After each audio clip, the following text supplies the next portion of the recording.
Man, am I excited. I finally found some Amano shrimp, and though it's unfortunate that the figure 8 puffer didn't make it, I made a mistake, and I will totally, own up to my mistake that I made.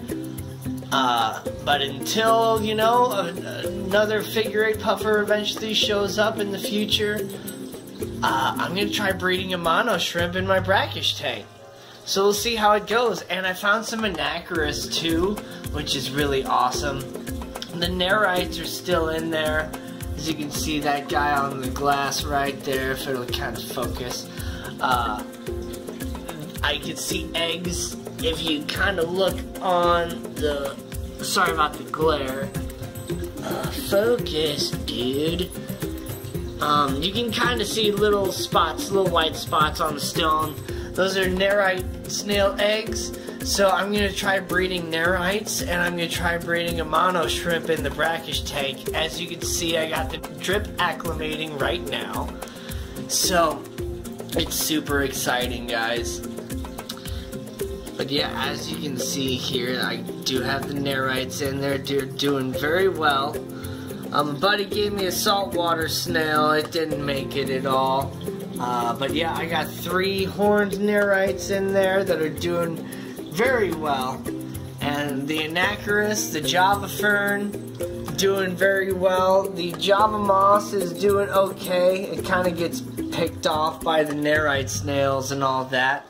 And I got mangroves in there. Kind of look on the top. They're doing okay. I lost a few, didn't really make it. But you see this one in the corner here is, it's got new roots showing. There we go. You can see the pink, nice new roots. So that's really awesome.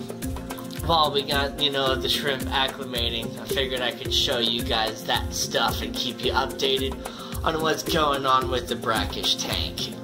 Mono shrimp are a really easy shrimp to take care of.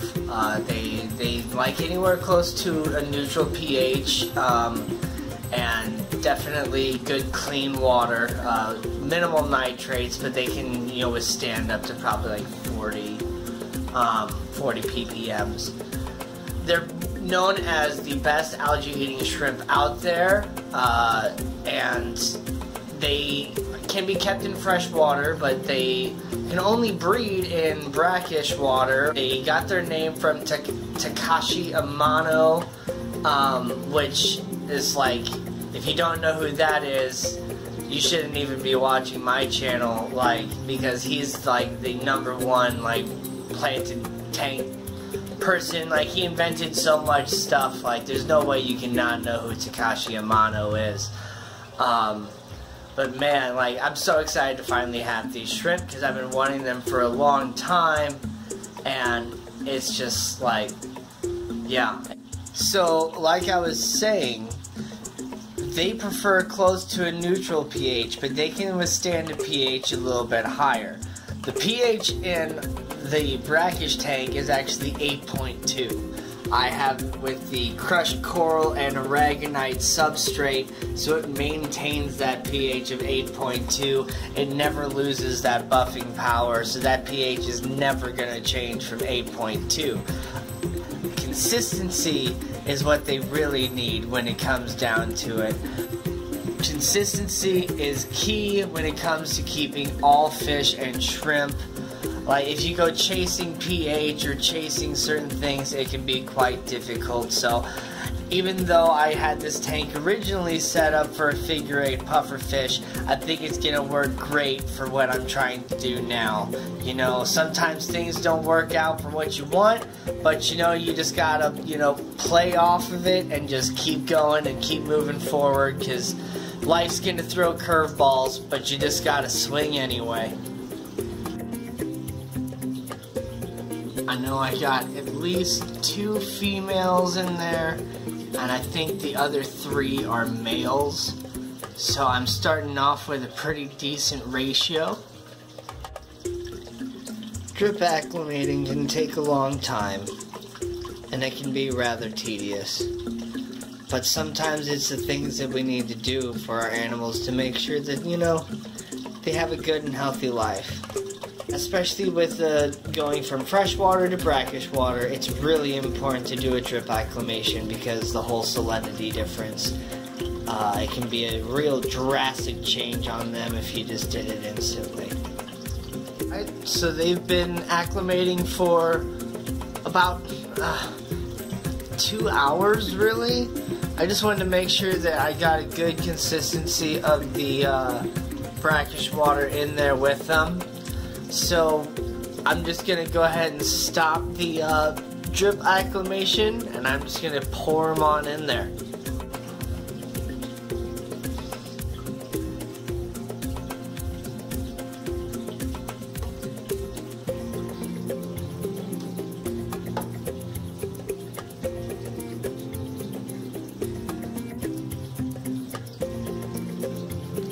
And as you can see, the Amano shrimp, just like they do, going straight to work on all the algae and diatoms and stuff left over from the figure 8 puffer's destruction before.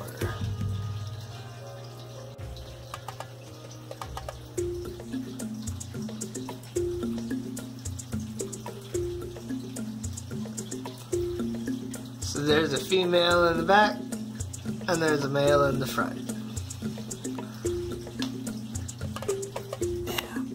These guys look really awesome in this tank. But this light has been on way too long. I got these guys a little late in the day. So I'm gonna go ahead and, you know, shut this light off, let this tank do what it does, and we'll check back in the morning. Oh, and I don't just keep fish. I also have a Chromatopelma cyanopubescens, a green bottle blue tarantula. So maybe I'll show a video about her in the future. It's the next day, and the Amano shrimp seem to be doing very well. Can't really see any right now. There's like they're hiding under the cave and stuff. I think you can maybe see one in there. I did some more reading and stuff, and I've kind of read that they can't really be kept in brackish water. They're supposed to be kept in fresh water, and they only, like the eggs hatch in brackish water. But like I said, they seem to be doing well. I saw one moving around and all that stuff. I'm not seeing like any crazy signs of stress or anything. So I'm just going to go ahead and keep them in there and see what happens. Some people might not be happy with that, but I mean, you live and you learn, and I'm gonna learn from it. But look over here. I got some freaking Bumblebee Gobies that came into my job today. I had my boss order them for me. They're looking really good. I got them drip acclimating into the brackish tank now. These guys are supposed to be brackish fish, but you know, I don't know how long they've been in freshwater. I know they were in freshwater at my store. I'm not the one that actually put them into the tank, so I didn't see if there was any sort of a salinity difference between this bag and the other bags. But yeah, I got Bumblebee Gobies. These guys are awesome. So let me kind of tell you about gobies. Bumblebee gobies get about 1.5 inches long when they're fully grown. They can be totally kept in a 10-gallon tank if you wanted to. I'm going to be keeping them in this 20 long. 20 long is one of my favorite tank sizes, by the way. Gobies are very interesting in the way that they kind of skip around the bottom and they're constantly looking for food and all that. They're super carnivorous, but they're a little bit slow at getting the food, so they're not the easiest fish to keep in like a community. Sometimes it's really hard to get them on any sort of food. I'm gonna try and get these guys to end up eating like pellet food or flake food or something like that. I'm gonna try my best. But it's really hard for people to even get these guys to eat frozen food most of the time. A lot of people have to either give these guys baby brine shrimp, I have vinegar eels in a couple cultures if that's what I have to feed these guys. You can also feed them or the bloodworms, or there's any type of like live food. Like they want to eat small live foods, like so the tubifex worms, or I can't remember what the other type of little small worms that you can keep in cultures are. That's mainly what they're gonna eat in captivity. They need to be kept in brackish to get the best life out of them. Some people have kept them in fresh water. They do okay. You can probably keep them for a couple of years in a freshwater environment, but to get their full lifespan of 3+ years, you have to keep them in brackish, and that's when they do the best. They're already waking up a whole lot more and moving around now that I've had them in probably about 50% of the brackish water now through this drip acclimation.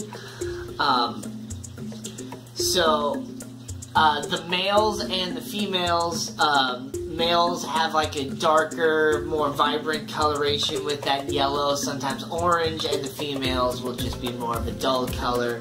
Males will have a more slender body. Females will be a little bit thicker, especially when they are overbearing with eggs. Let's see, there's one of the Amano shrimp right now. Seem to be doing just fine, like I said. So, the breeding of the gobies, their egg layers, they can lay upwards of like 200 eggs at a time, and they lay their eggs in like small crevices and stuff like that. And then the eggs, you know, will hatch from the little small places where they cram them in. So you can use like a tiny like breeding cave if you want, or I'm hoping they'll just find like the crevices and stuff that I have in here, and hopefully I can get some a little breeding action. I'm pretty sure I have some males and females in here. That one up front looks like it's probably a male with the colors coming out, so it's really cool.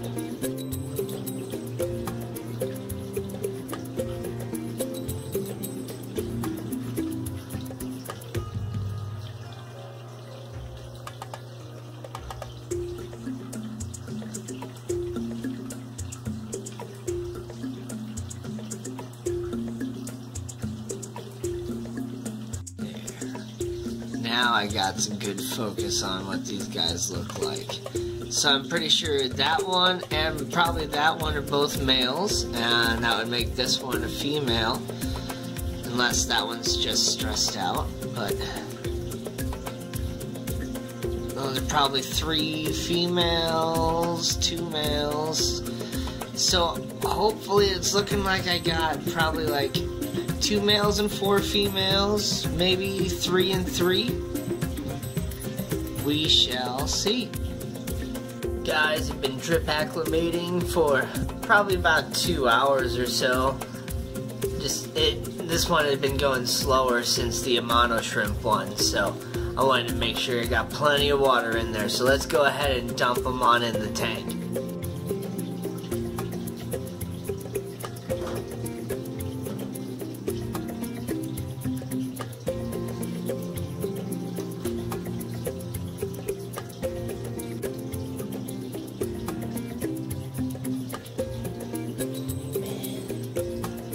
Guys are so cool.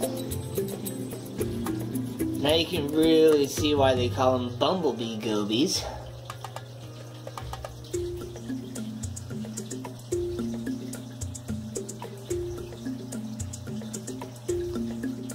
Yeah.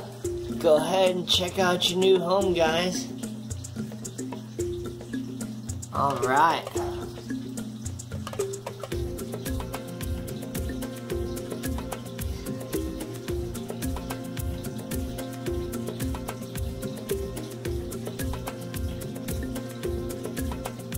Alright guys, thanks for checking in. I'll catch you next time. Don't forget to like and subscribe, and please leave me a comment if you want to. I'll catch you next time, and have a great day.